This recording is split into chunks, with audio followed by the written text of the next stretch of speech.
Here are 5 mistakes that beginner skateboarders make. First up, we have not fully learning tricks. So, you've just landed your first ollie. And that's amazing. You've just done something that about 7 billion other people on this planet can't do. So, what do you do next? Well, it's probably time to learn the next trick, right? Well, no. Right now, it's most important that you just ollie. Lots and lots of ollies. You'd be surprised how quickly you can lose a trick, especially one that you've just learned, if you don't practice them enough. In my opinion, the 2 most important things in learning skateboarding are confidence and muscle memory. And the only way to get that muscle memory ingrained is to do something over and over again. And I know you're probably thinking, well, I just tried an ollie 10,000 times and I finally landed it. Isn't that enough times to get muscle memory? Well, the thing is, you may have practiced 10,000 times, but really you've only gotten everything perfect, like the timing and the muscle movements, 1 time. Which means that you now have to practice this correct movement which worked over and over again. The other 9,999 times definitely were progress and you were learning, but the key here is to not just land the trick once and put a check mark next to it and say you're done, but to actually learn the trick fully and have it fully ingrained in your muscle and in your mind. Which pretty much goes hand in hand with mistake number 2, which is trying to move on to the next tricks too fast. Now, I know that everyone's goal is to land a kickflip or a 360 flip or whatever it might be, but these are things that take time and can't be rushed. Now, there's a reason why people like Aaron Cairo will tell you to learn things like a 180 or a pop shove it before you learn a kickflip, even though the movements of a kickflip are nothing like those other tricks. And that's because you need to learn how to be really comfortable on your board in order to have a solid foundation to start learning harder tricks. So just like in mistake number 1, if you've just learned a kickflip, you probably shouldn't go immediately trying to learn a 360 flip. You're going to want to practice what you know in order to get really good at it, and then you can move on to the next steps. So on to mistake number 3, which is losing motivation. When it comes to skateboarding, it can be really easy for certain people to lose motivation when they've tried the same trick over and over again and they just can't get it. Sometimes it can just feel like you're never getting anywhere and you're not going to progress. And I think the way around this is just to try new and different things all the time.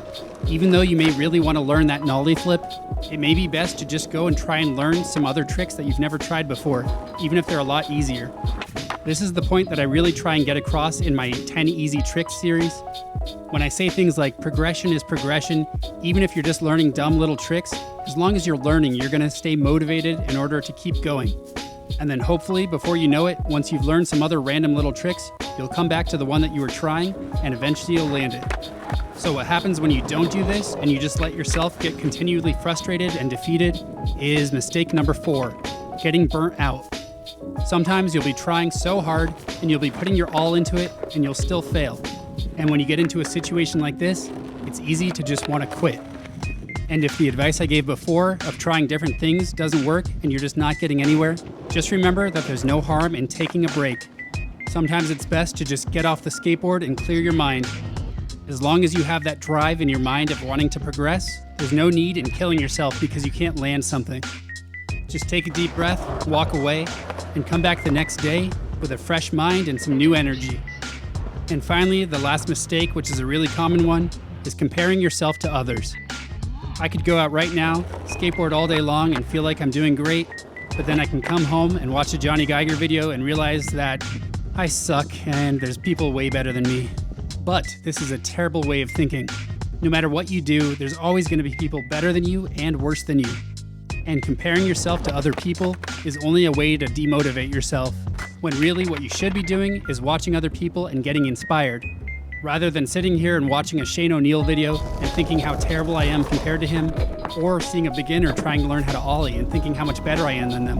What I look at is the progression and the effort that they're putting in, and I let that inspire me. Whether it's basket weaving or playing the clarinet or skateboarding, everyone progresses at different rates and they do it in their own way. And the only one who really matters and who you should focus on when you're learning is yourself. So as you can see, all of these mistakes kind of flow into each other and overlap in different ways. And that's because the same mistakes kind of pop up when you're learning anything for the first time. Skateboarding can be terrible and wonderful and frustrating and the best thing ever. But as long as you're willing to give it your all and put in the work, then progression will be your reward. All right, enough being cheesy. Just keep at it and know that you'll get out of it what you put into it. So anyway, I hope that this helped you and hopefully maybe inspired you a little bit. So just keep it real. Anyways, I'd like to thank you for watching, and you can like and subscribe if you want.